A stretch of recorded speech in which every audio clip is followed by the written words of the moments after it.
occurred December 13th, 2017. In brief, the witness states, black and white curved path object went from black to white, faster than anything I know of. I'm ex-Air Force. Okay.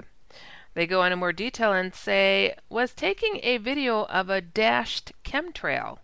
When I played it back at normal speed, I thought I saw something. I went to slow motion. That's when I saw it plain as day.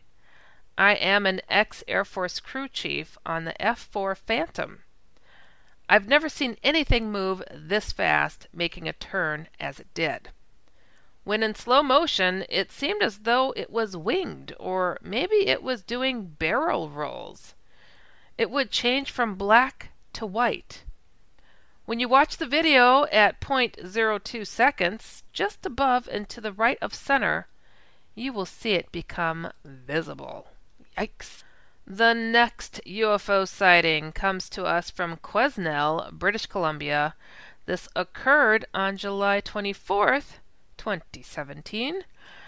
In brief, they say, due to wildfires in my hometown, I evacuated to Dragon Lake near Quesnel, British Columbia.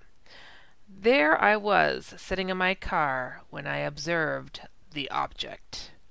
In more detail, the witness states, I was sitting in my car and observed a light in the sky that did not seem normal like a satellite, so I watched it and took a picture first from inside my car, and then got out of the vehicle and took another picture, just as it went over the lake and beyond my vision.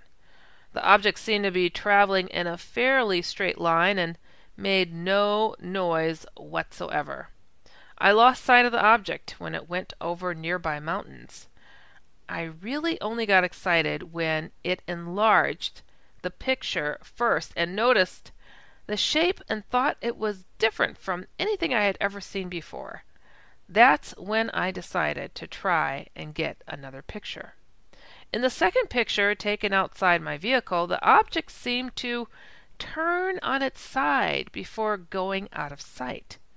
When I told friends about it, they said it was possibly a drone because of all the wildfires in the area. I would just really like to know if the object was a drone as suggested or what it might be.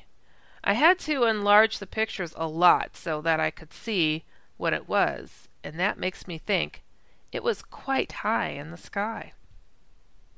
Interesting. The next UFO sighting occurred in Charlotte, North Carolina. This occurred on December 6th of 2017. In brief, they say, picture of UFO taken headed north on 85 North in Charlotte, North Carolina. In more detail, they state, my girlfriend was taking pictures as usual. Probably takes on average 30 to 50 pictures a day of everything we do with our phones. So, December 6th, we were headed home from a visit to Charlotte, and we seen a black dot that appeared that was more than the dirt on my windshield. And before I could say, hey, look, she was telling me, hey, look, where's your phone? And we found the phone and she snapped a few pictures. The picture was taken from front passenger seat of a pickup through the windshield. Boom, boom, boom. Alrighty, the next UFO sighting. This is a super duper blast from the past. And this is going to get interesting. UFO sighting in Great Britain. 1958, July 1st. While aboard the guided missile cruiser, the USS Canberra, in 1958, during the naval exercises in the English Channel, we saw a cigar-shaped metallic gray cigar hanging over us. This report says, filed at MUFON headquarters while on the phone with witness by field investigator L. Fletchner, December 13th of 2017. This report states, back in or around 1958, I was 18 years old and on the guided missile cruiser, the USS Canberra. We were doing naval exercises in the English Channel about 300 miles off the coast of France. 80 to 150 various naval craft from many different countries were participating in the exercise. I was on watch as a seaman and saw this large, gray, metallic, cigar-shaped craft come towards the ship through my binoculars.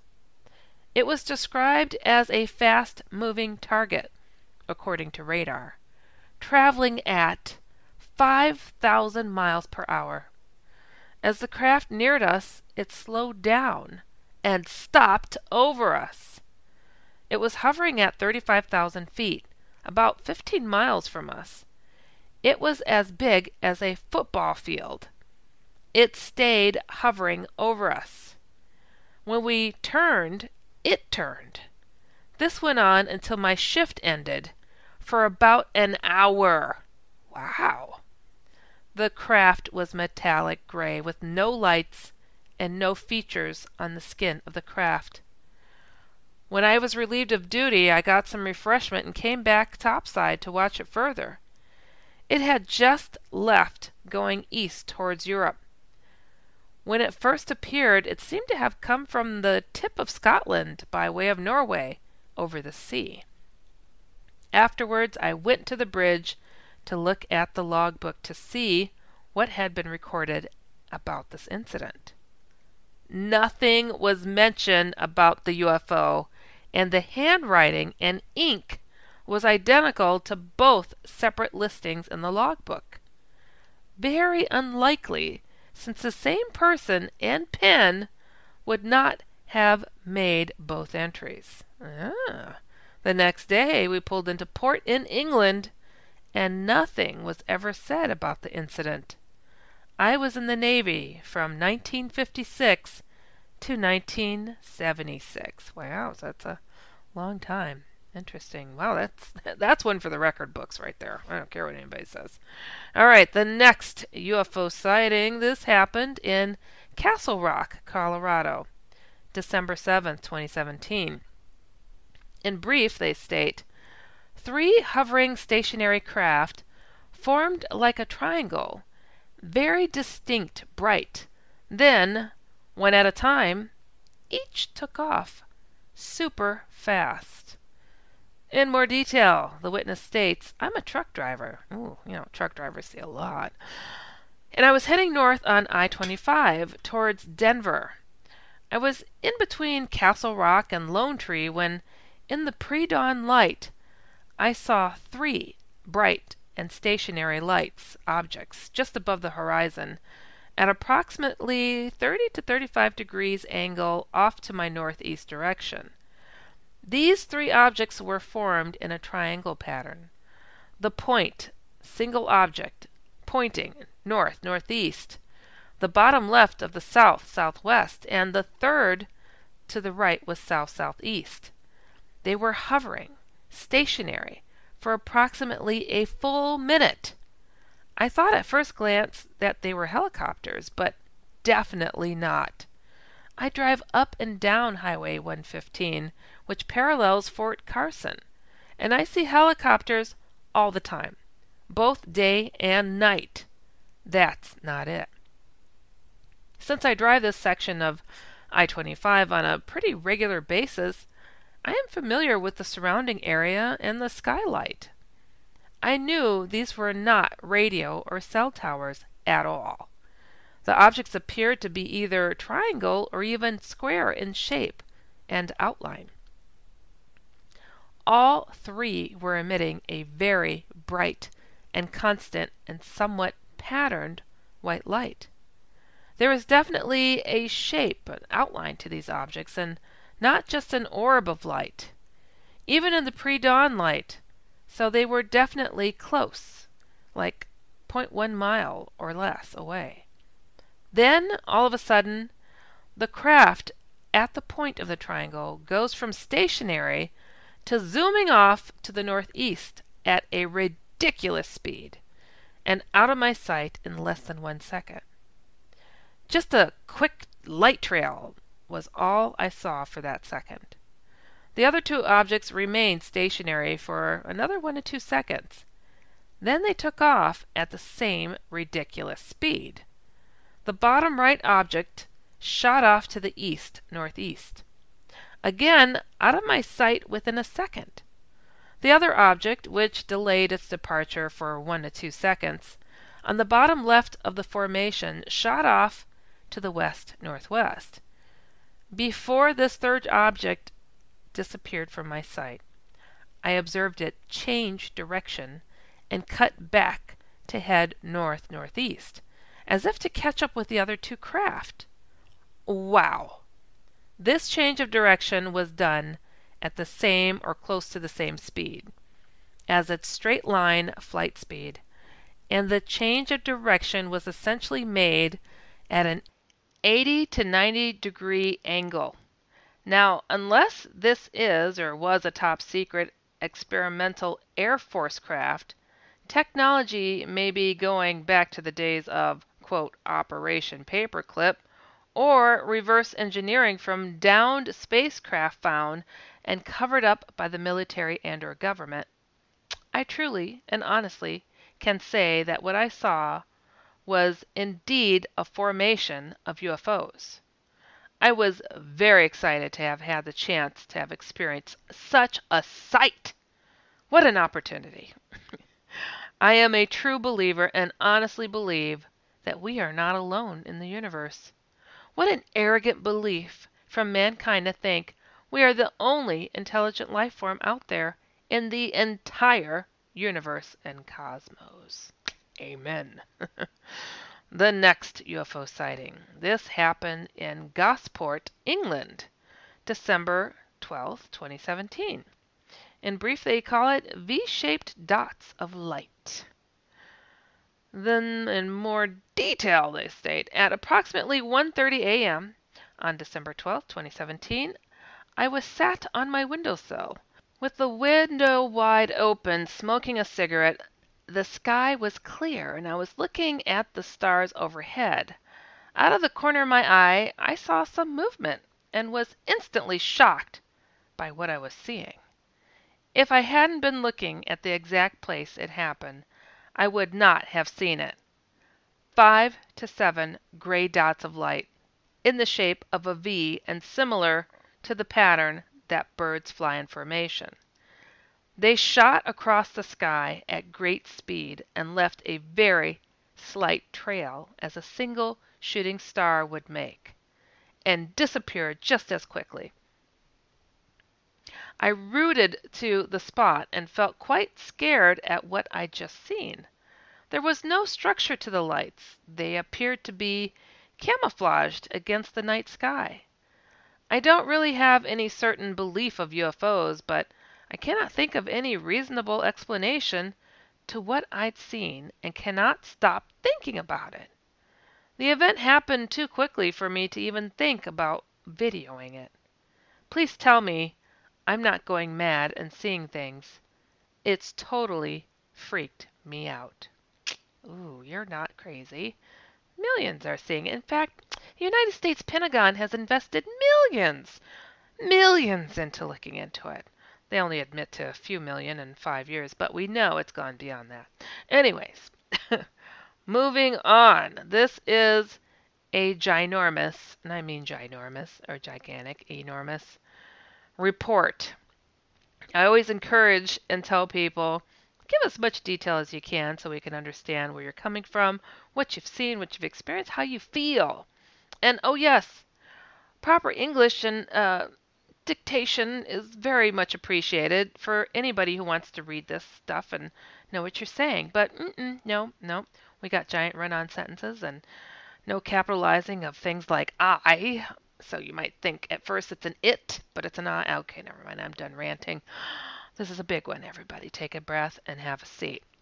All right, this UFO sighting comes from Manti, Utah. This occurred on December 9th, 2017.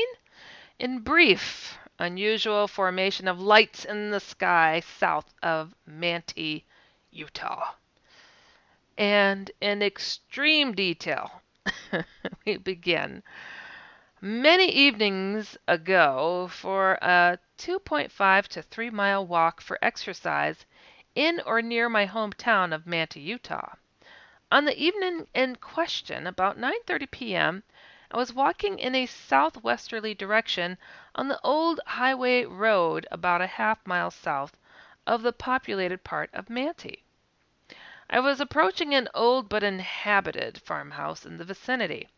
The old highway road at that position runs in a southwest direction to the west of, and roughly parallel with U.S. Highway 89. See attached maps. The old farmhouse that I was approaching is located between U.S. 89 and the old highway.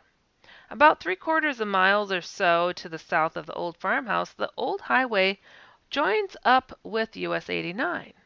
On the night in question, I walked along the old highway road, starting from my home in town, until less than about a quarter mile from where it joins up with US 89. At that point, I turned around and returned home by the same route. It was a very dark night with no moon, with the stars very brilliant in the clear sky with no clouds that I could tell. It was also very cold, and I had a warm coat on with a hat covering my ears.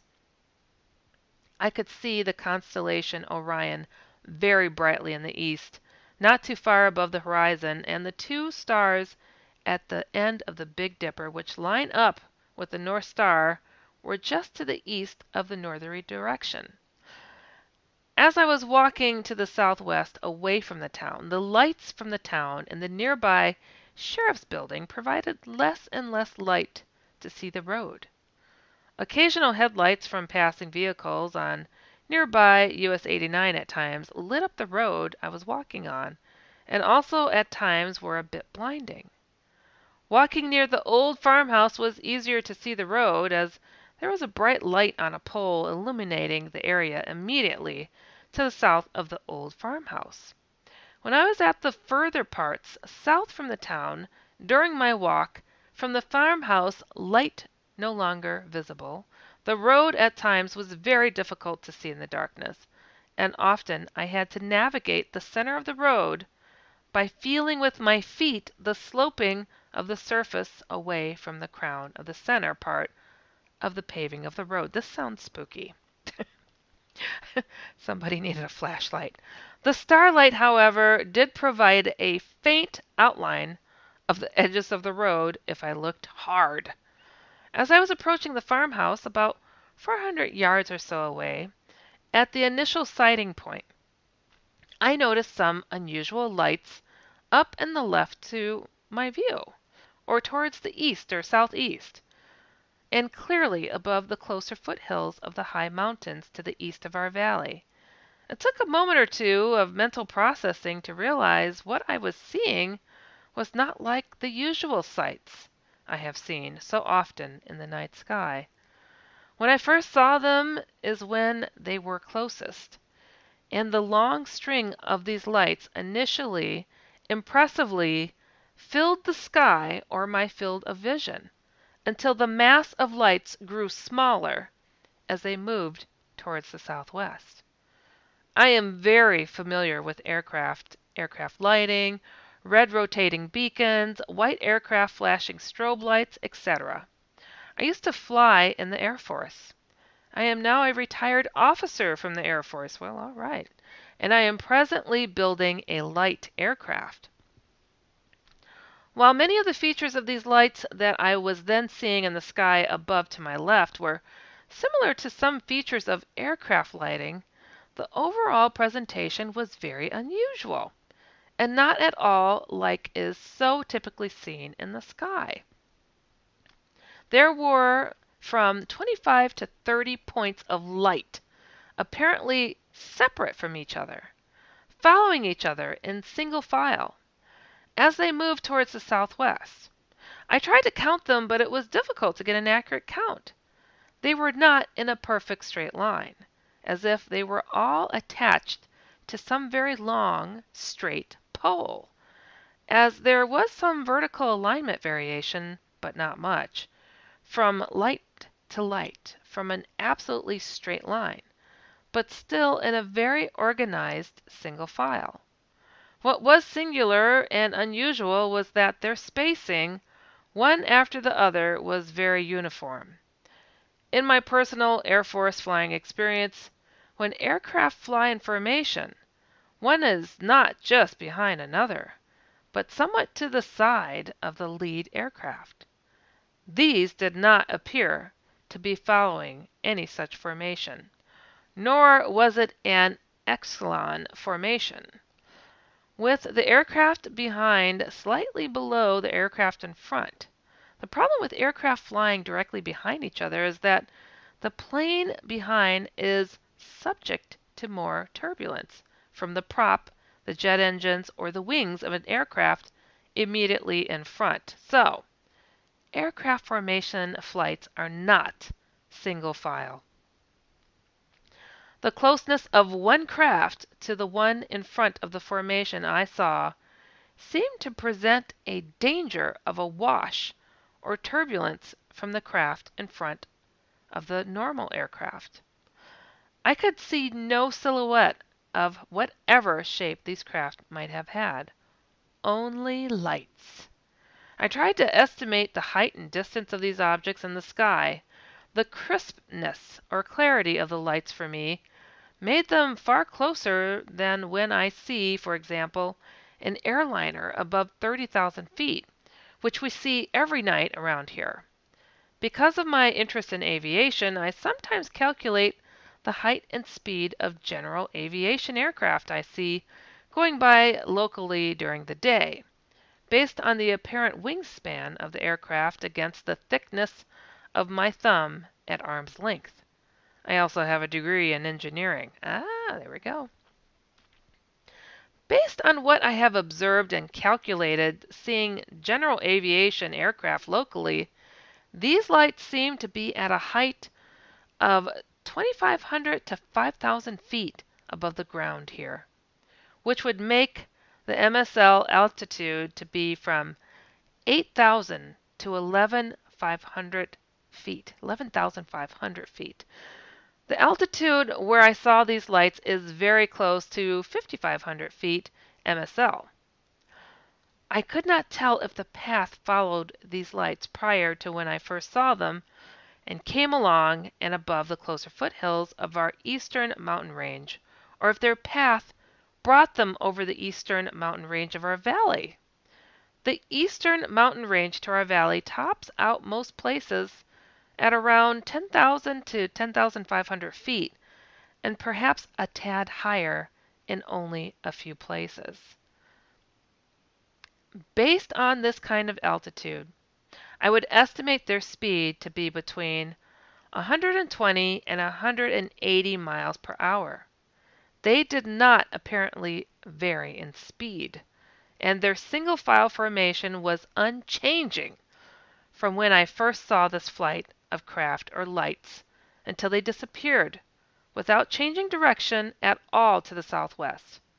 I could be mistaken in my altitude and speed estimates, especially as I had no wingspan to measure against the thickness of my thumb at arm's length, but that is how it seemed. Based on the apparent closeness of the lights and their clarity and my previous estimates of light aircraft in the area, stated another way, these lights seem to have about the same apparent velocity or angular velocity as do the airliners above 30,000 feet, or perhaps a bit more apparent velocity, but not much.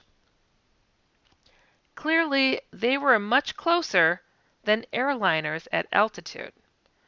More on the lights themselves, each of the lights had a red, pulsating light feature, virtually the same as what I know many civilian and military aircraft have, like a rotating beacon. There were some flashing white lights, basically the same as the white flashing strobe lights that aircraft have at night, but not every craft or light had the flashing white or strobe lights.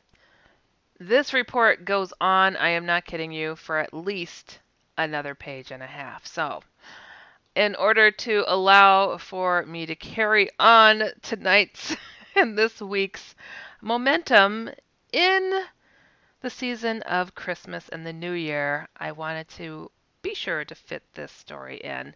But to finish reading that one, you guys just come on over to the site and you'll be able to click and read the rest of that one. So, pushed to safety by an angel.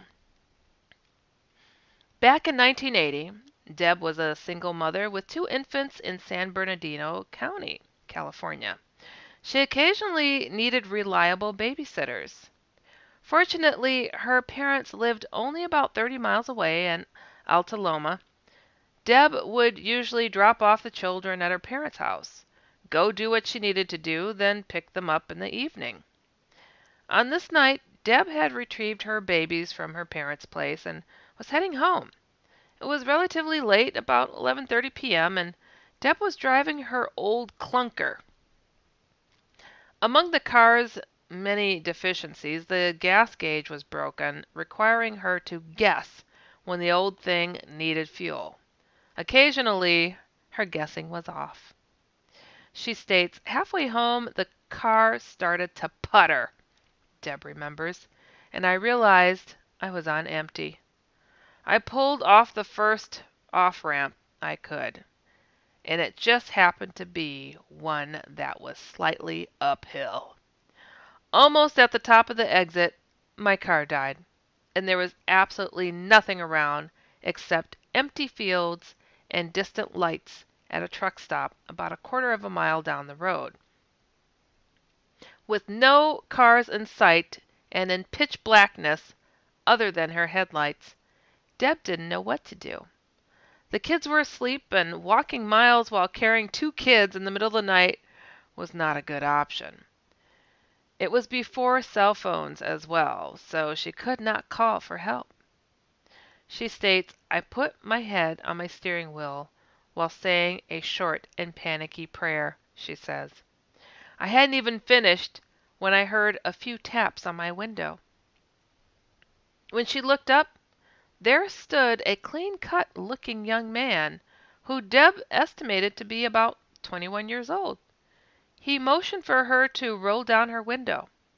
She says, I remember I was surprised, Deb says, but I wasn't even the slightest bit afraid, even though I normally would have been terrified. The young man was dressed well and had a faint smell of soap. He didn't ask if she needed help. Instead, he told her to put the car in neutral, and he would push her over that last small hill toward a place where she could get gas. She says, I thanked him and followed his instructions. The car started moving. I steered it toward the lights of the truck stop and turned around to yell thank you again to him. Deb says, he was so nice. My car kept moving, but the young man was nowhere in sight. I mean, this area was completely remote. There was absolutely nowhere he could have gone that quickly, even if there was somewhere to go. I don't even know where he came from to begin with. Deb's car continued to roll down the hill and to the truck stop. She was able to get the gas she needed, and the kids have remained sound asleep. I've always trusted in God to take care of us, but in relating that story many times to my children who are now 30 and 32, they know for a fact that angels do exist and are sent to us if we just believe. I always thought it was so amazing that we were sent someone who I would trust instinctively without question. Since that incident, I've come to believe that we probably encounter angels all the time and take for granted who they really are. I think they come in all shapes and sizes, young and old, and sometimes when we least expect them. Beautiful story. Well, once again, we've come to the end. Thank you for listening to UFO Headline News with me, Heidi Hollis. Be sure to check out ufoheadlinenews.com every single day. And also tune into my other weekly show, The Outlander, which is Fridays, 9 p.m. Eastern, 8 p.m. Central. You could go to IRN Chat to listen to the show live and chat with me and everybody else that's there. And catch my paranormal comic strip, The Outlanders. Direct links can be found at Heidi